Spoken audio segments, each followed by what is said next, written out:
जय हिंद। आज हम बात करने वाले हैं बिहार के कृषि एवं वन संसाधन से टोटल 20 क्वेश्चन करने वाले हैं, तो ध्यान से समझिएगा। चलिए क्वेश्चन नंबर 1 से हम स्टार्ट करते हैं। सबसे पहला क्वेश्चन हमारा कि इनमें से कौन गन्ना उत्पादक जिला नहीं है। गन्ना उत्पादक यानी कहाँ गन्ना की खेती नहीं होती है, तो ये होगा रोहतास। रोहतास जिले में जो गन्ना की खेती नहीं होती है। बाकी जो जिले हैं ये दरभंगा, पश्चिमी चंपारण, मुजफ्फरपुर, इन जगहों पर आपको गन्ना की खेती देखने को मिलेंगे, लेकिन रोहतास में जो है वो गन्ना की खेती नहीं होती है। उसके बाद अगला क्वेश्चन है हमारा कि बिहार के जूट उत्पादन में, तो बिहार के जूट उत्पादन में क्या हो रही है, तो गिरावट हो रही है। निरंतर जो है वो हमारे बिहार के जूट उत्पादन में जो वो निरंतर क्या हो रही है, गिरावट हो रही है। तो इसका राइट आंसर क्या होगा, तो राइट आंसर इसका जो होगा वो नंबर बी होगा। उसके बाद चलते हैं नेक्स्ट क्वेश्चन की ओर। नेक्स्ट क्वेश्चन है हमारा करे तंबाकू उत्पादन क्षेत्र। तंबाकू उत्पादन करने का जो क्षेत्र है वो है गंगा का दायरा। गंगा के दायरा में आपको तंबाकू उत्पादन क्षेत्र को करने का जो है वो दिखेगा। इसमें हम बात कर रहे हैं कौन सा गंगा का दायरा है, तो ये हमारा बिहार वाला गंगा का दायरा है। क्योंकि हम पहले ही बता चुके हैं हम किसके क्वेश्चन की बात कर रहे हैं, तो बिहार से संबंधित कृषि एवं वन संसाधन से जितने भी क्वेश्चन रहेंगे टोटल 20 क्वेश्चन वो हम करने वाले हैं। तो चलिए उसके बाद नेक्स्ट क्वेश्चन की ओर। क्वेश्चन है हमारा कि कोसी नदी घाटी परियोजना का जो आरंभ हुआ था वो आरंभ कब हुआ, तो ये हुआ था 1955 ईस्वी। 1955 ईस्वी में जो है ये कोसी नदी घाटी परियोजना का जो है वो प्रारंभ किया गया था। उसके बाद अगला क्वेश्चन है हमारा कि गंडक परियोजना का निर्माण किस स्थान पर हुआ है, तो ये हुआ है हमारा वाल्मीकि नगर। वाल्मीकि नगर जाएंगे तो वहाँ आपको गंडक परियोजना का जो निर्माण हुआ था इसी स्थान पर हुआ है, वाल्मीकि नगर में। उसके बाद चलते हैं अगले क्वेश्चन की ओर। नंबर 6 हमारा क्वेश्चन है कि बिहार में नहर द्वारा सर्वाधिक सिंचाई किस जिले में होती है, तो ये होती है रोहतास में। यदि आप रोहतास में जाएंगे तो आपको देखने को मिलेगा कि अधिकतर से अधिकतर जो खेतों की सिंचाई होती है वो नहर के द्वारा ही किया जाता है। उसके बाद अगला क्वेश्चन है कुशेश्वर स्थान किस जिले में स्थित है, तो ये है दरभंगा। दरभंगा में स्थित है ये कुशेश्वर स्थान। ये क्या है, ये एक मंदिर है जो कि पूरे बिहार में फेमस है और यहाँ दूर दूर से लोग यहाँ के दर्शन करने आते हैं। उसके बाद चलते हैं नेक्स्ट क्वेश्चन की ओर। नेक्स्ट क्वेश्चन है कि कांवर झील कहाँ स्थित है, तो ये बेगूसराय। बेगूसराय में कांवर झील जो कि बहुत ही फेमस है, ये आपको देखने को मिलेंगे। तो कांवर झील जो कहाँ है, तो ये बेगूसराय में है। उसके बाद अगला क्वेश्चन है हमारा संजय गांधी जैविक उद्यान किस नगर में स्थित है, तो ये आप लोग सभी जानते हो ये कहाँ है, तो पटना में है।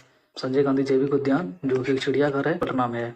उसके बाद अगला क्वेश्चन है हमारा नंबर 10 हमारा क्वेश्चन है कि चूना पत्थर का उपयोग मुख्य रूप से किस उद्योग में क्या होता है, तो ये हो रहा है सीमेंट उद्योग में। सीमेंट उद्योग में चूना पत्थर का योगदान बहुत ही रहता है, क्योंकि चूना पत्थर से ही सीमेंट बनाया जाता है। अर्थात सीमेंट बनाने के लिए चूना पत्थर का उपयोग जो है वो बहुत जरूरी है। उसके बाद चलते हैं अगले क्वेश्चन की ओर। नंबर 11 हमारा क्वेश्चन है कि कहलगांव तापीय विद्युत परियोजना किस जिले में स्थित है, तो ये है भागलपुर में। भागलपुर में जो है ये कहलगांव तापीय विद्युत परियोजना है जहाँ विद्युत उत्पन्न किया जाता है। उसके बाद अगला क्वेश्चन है कांटी तापीय विद्युत परियोजना किस जिले में स्थित है, तो ये है मुजफ्फरपुर में। कांटी तापीय विद्युत परियोजना जहाँ पे विद्युत उत्पन्न किया जाता है तो ये है मुजफ्फरपुर में। कहलगांव तापीय विद्युत परियोजना जो मैंने अभी पिछले क्वेश्चन में बताया था वो है भागलपुर में, और कांटी तापीय विद्युत परियोजना जो मैंने अभी बताया है तो ये है हमारे मुजफ्फरपुर में। उसके बाद चलते हैं अगले क्वेश्चन की ओर। अगला क्वेश्चन है हमारा कि भारत की पहली चीनी मिल कब स्थापित की गई थी, तो ये की गई थी 1840 ईस्वी में, जो कि फर्स्ट टाइम चीनी मिल स्थापित किया गया था भारत में। और किस वर्ष किया गया, तो 1840 ईस्वी में किया गया था। उसके बाद अगला क्वेश्चन निम्नलिखित में कहाँ जूट के कारखाने स्थापित है, तो कहाँ है, तो कटिहार में जूट के कारखाने जो है वो स्थापित है। बाकी के जो है नवादा, वैशाली, बेगूसराय है, इनमें जूट के कारखाने स्थापित नहीं है। तो कहाँ है, तो कटिहार में है। और जूट के कारखाने जो है वो पश्चिम बंगाल में आपको ज़्यादा से ज़्यादा देखने को मिलेंगे, ये आप ध्यान में रखिएगा। उसके बाद चलते हैं नेक्स्ट क्वेश्चन की ओर। नंबर 15 हमारा क्वेश्चन है कि चीनी उद्योग का कच्चा माल क्या है, तो चीनी उद्योग का कच्चा माल है गन्ना। यानी कच्चा माल उसको बोलते हैं जिससे कोई चीज़ की प्राप्ति होती है, यानी चीनी जो प्राप्ति होती है वो गन्ना से प्राप्ति होती है, इसलिए चीनी का जो कच्चा माल होगा वो गन्ना होगा। उसके बाद चलते हैं नेक्स्ट क्वेश्चन की ओर। नेक्स्ट क्वेश्चन है हमारा कि बिहार के किस शहर में कांच उद्योग स्थापित है, तो कांच उद्योग स्थापित किए हैं हाजीपुर में। हाजीपुर में जो है वो कांच उद्योग स्थापित किए गए हैं। उसके बाद चलते हैं अगले क्वेश्चन की ओर। 19 अगला क्वेश्चन है हमारा कि सिगरेट का कारखाना कहाँ है, तो यह है मुंगेर में। बाकी के जो ये जिले हैं इनमें से सिगरेट का कारखाना नहीं है, तो कहाँ है, तो मुंगेर में। यानी बिहार के मुंगेर जिला में सिगरेट का कारखाना जो है वो स्थापित किया गया है। उसके बाद चलते हैं नेक्स्ट क्वेश्चन की ओर। अगला क्वेश्चन है कि रेल वर्कशॉप कहाँ स्थित है, तो ये स्थित है जमालपुर में। यानी बिहार के किस शहर में रेल वर्कशॉप स्थित है, तो जमालपुर में जो है वो रेल वर्कशॉप स्थित है, जहाँ रेलों के अधिक से अधिक काम और सामान जो है वो बनाए जाते हैं। उसके बाद चलते हैं अगले क्वेश्चन की ओर। अगला क्वेश्चन है हमारा कि खाद कारखाना किस जिले में स्थित है, तो यह है बरौनी में। बरौनी में जो है वो खाद कारखाना स्थापित किया गया है। उसके बाद चलते हैं अगले क्वेश्चन की ओर।